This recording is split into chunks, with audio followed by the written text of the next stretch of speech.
दे रहे हैं। हाँ बोलिए प्रेम श्री कृष्ण भगवान की जय।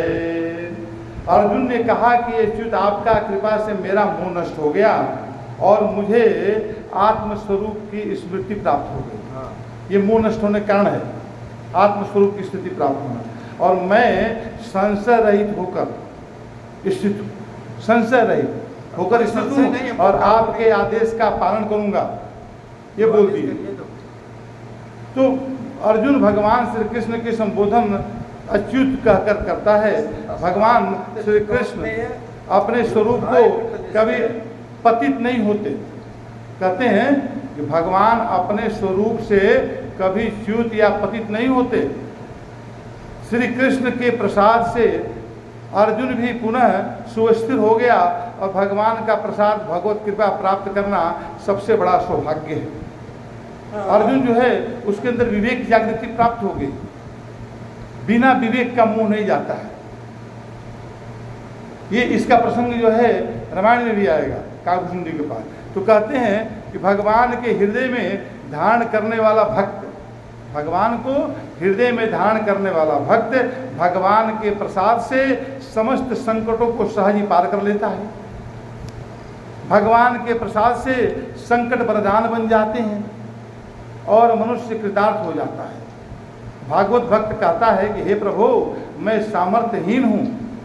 भागवत भक्त कहता है मैं सामर्थ्यहीन हूँ, किंतु आपके प्रसाद से दुर्गम संकट भी सुगम हो जाते हैं। पग पग पर भगवत कृपा का अनुभव करने वाला भक्त उत्साह और आनंद से परिपूर्ण रहता है।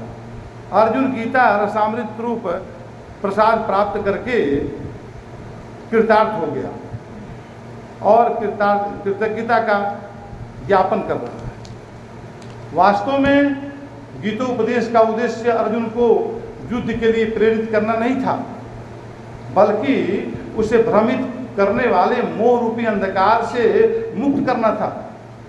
अज्ञान जनित मोह के कारण उसका मन धर्म अधर्म कर्तव्य अकर्तव्य के विषय में भ्रांत था। वह कुछ भी निर्णय और निश्चय नहीं करने में असक्षम था, सक्षम नहीं था। तो उसका मन अस्थिर था। मानसिक दीनता से अभिभूत होकर वह कांप रहा था। वह उसके देह में प्रकंप उत्पन्न हो रहा था। श्री कृष्ण के उपदेशामृत से उसे अपने कर्तव्य का बोध हो गया और आत्मा एवं अनात्म, नित्य अनित्य तथा सत्य और असत्य तत्व का भेद स्पष्ट हो गया। ये जब चीज होता है तभी मोह खत्म होता है।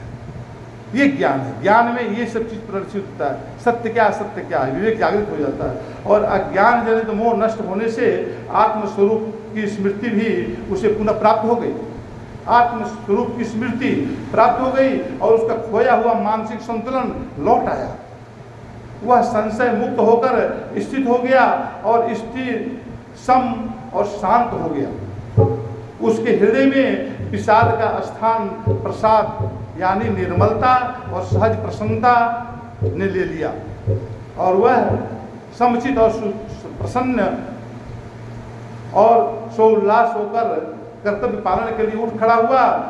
प्रफुल्ल होकर शिष्य ने अपने गुरु से कहा, हे गुरु, हे स्वामिन, हे दिव्येश, आपके प्रसाद से मेरा सम्मोह नष्ट हुआ, स्मृति आत्मस्थिति प्राप्त हुई।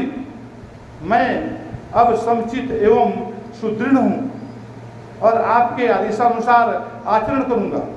यह गीता उपदेश के अभीष्ट फल है। विषादग्रस्त मनुष्य के लिए गीता रसामृत परमौषधि है। आगे बता बोलिए कृष्ण भगवान की जय।